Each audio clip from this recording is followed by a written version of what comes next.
नमस्कार दर्शक बंधु माधव पवित्र वाणी राशिफल कार्यक्रम में आपण मान स्वागत।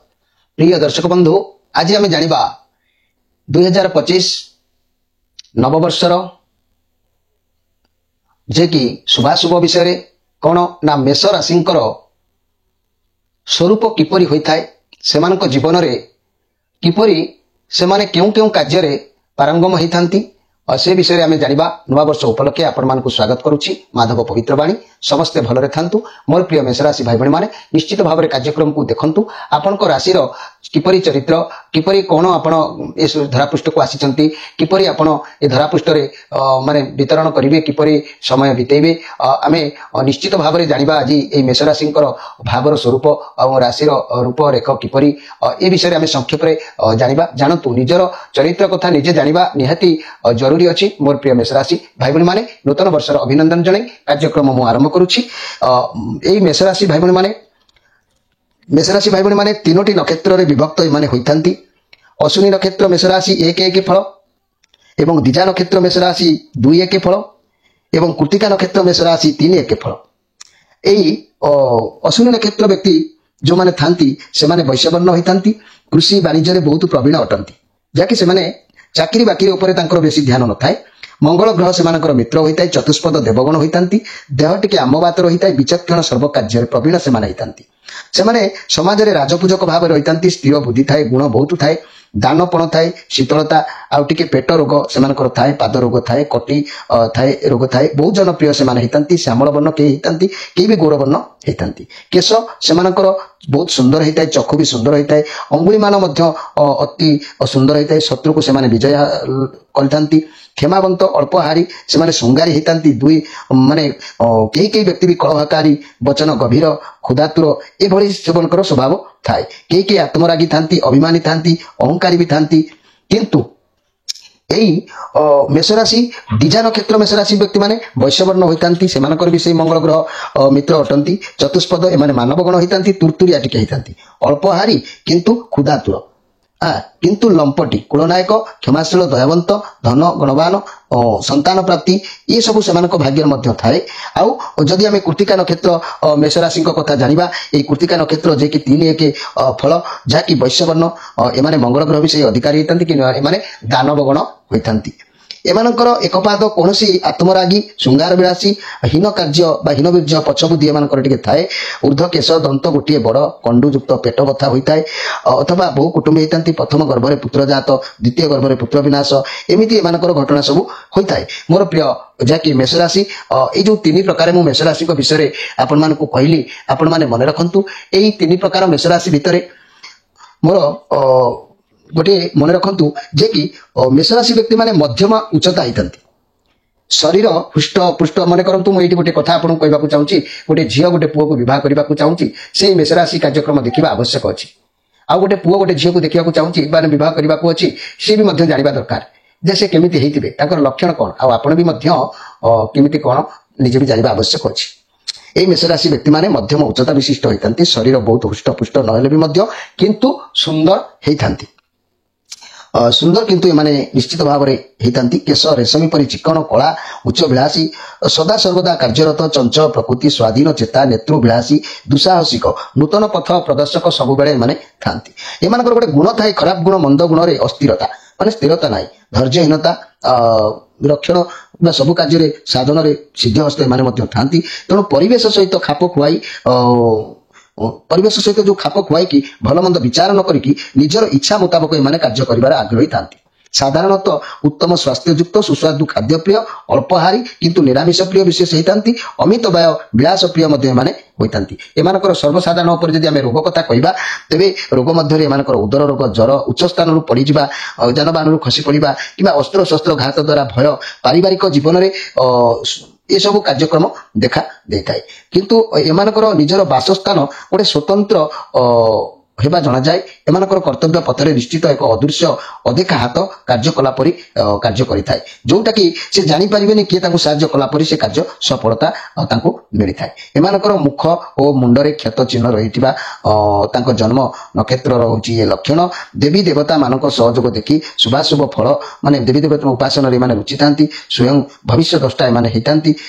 ଏମାନଙ୍କୁ ବହୁତ କହିବାକୁ ଗଲେ ଏଇ ମେଷ ରାଶି ମୋର ପ୍ରିୟ ଭାଇ ଭଉଣୀ ମାନେ ବହୁତ ମାନେ ନିଜର ଗୋଟେ ଗାରିମା ସେ ରଖିଥାନ୍ତି। କାହିଁକି ନା ଏଇ ମେଷ ରାଶି ବ୍ୟକ୍ତି ଯଦି ଆମେ ଜାଣିବା ଯେ କି ମେଷ ରାଶିଙ୍କର ଯୋଉ ପ୍ରଭାବ ରହୁଛି ବା ଯୋଉ କାର୍ଯ୍ୟକ୍ରମରେ ମେଷ ରାଶି ବ୍ୟକ୍ତି ମାନେ ରହୁଛନ୍ତି ସେମାନଙ୍କର ଲକ୍ଷଣ କିମ୍ବା ମେଷ ରାଶିଙ୍କର ଯୋଉ ସ୍ୱଭାବ ମେଷ ଲଗ୍ନରେ ଜନ୍ମ ହେଇଥିବ କିମ୍ବା ମେଷ ରାଶି ହେଇଥିବ ଏମାନେ କଣ କରନ୍ତି ନା ମେଷ ଗୋଟେ ଅଗ୍ନି ରାଶି। ଆଗେ ଜାଣନ୍ତୁ ମେଷ ହଉଛି ଗୋଟେ ଅଗ୍ନି ରାଶି।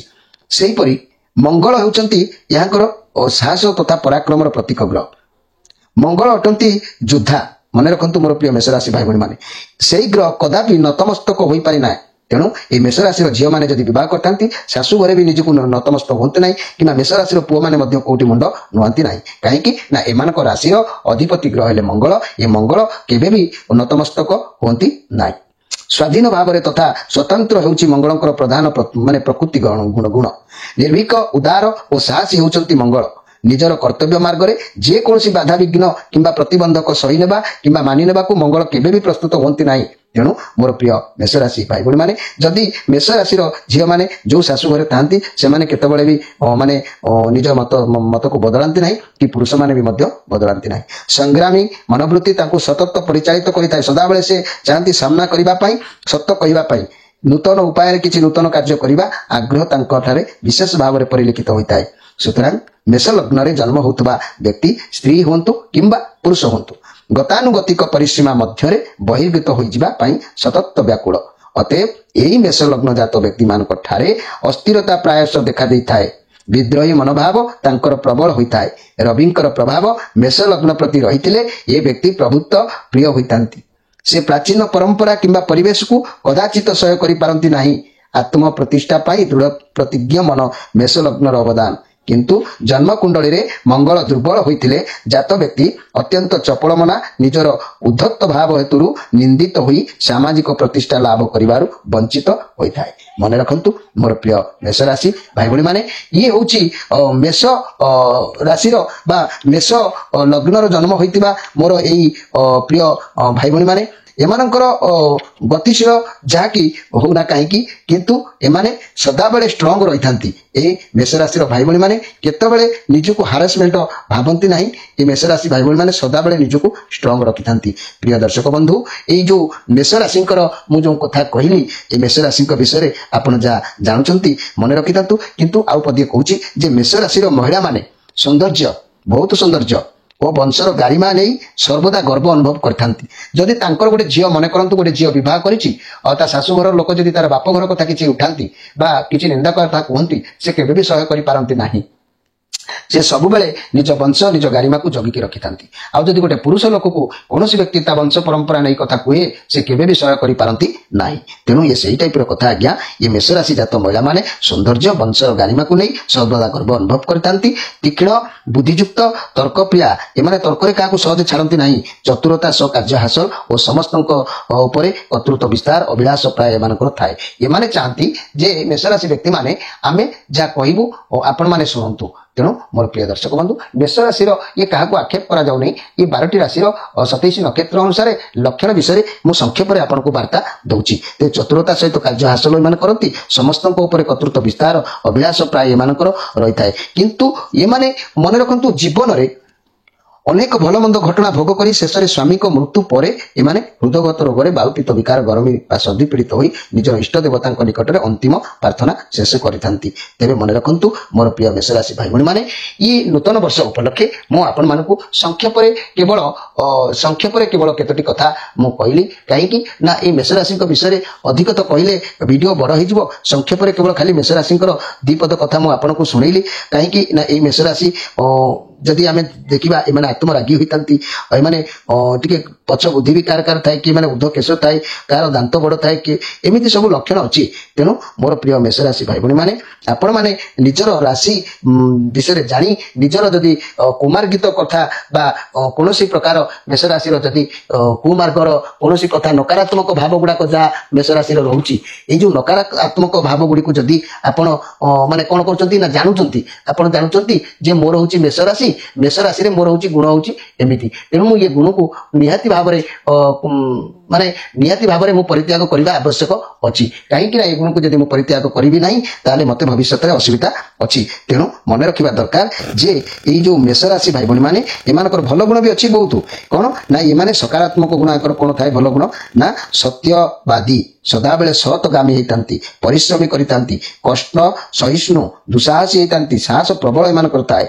निर्भीक माने उद्यमशील था उच्च कांक्षी था स्वाधीन चेता एवं बहुत सुंदर कथा जे कि माने चरित्रवान था मन रखु मोर प्रिय मेष राशि भाई भणी मैंने एमाने चरित्र को जगी था चरित्रवान था किंतु एमानकर गुण खराब गुण कौन टिके थाए ना खराब गुण हूँ कौन ना आत्मीय केन्द्रिक स्वार्थपर एम था अहंकारी टिके था अधर्य वृद्धि माने वृथाभिमानी जो कथार किसी नथिबो अभिमान करती अमानसिकता बेले बेले एमान भितर जागृत होता है प्रतिहिंसा ईर्ष्या उत्तेजित रुक्ष स्वभाव बेले बेले मन भितर जागृत होता है तेणु मन रखु जहाँकि यही जात व्यक्ति माने नकारात्मक गुण को चिंतन को परिहार करी यदि सकारात्मक चिंतन को आपणे नियंती विशेष लाभवान हेबे बुझिले कि यही सहज सरल उपाय ग्रह दोष कर्म दोष को धीरे धीरे बदल देता है सक्षम से माने होती मन रखु मोर प्रिय मेष राशि भाई भणी मैंने आपण मानकर भितर जो खराब गुण भल गुण आम समस्त देह भगवान देकी जन्म करछंती किंतु आम ए खराब गुण माध्यम देकी जदि आम अधिक बाटर चली जाउछंती आमर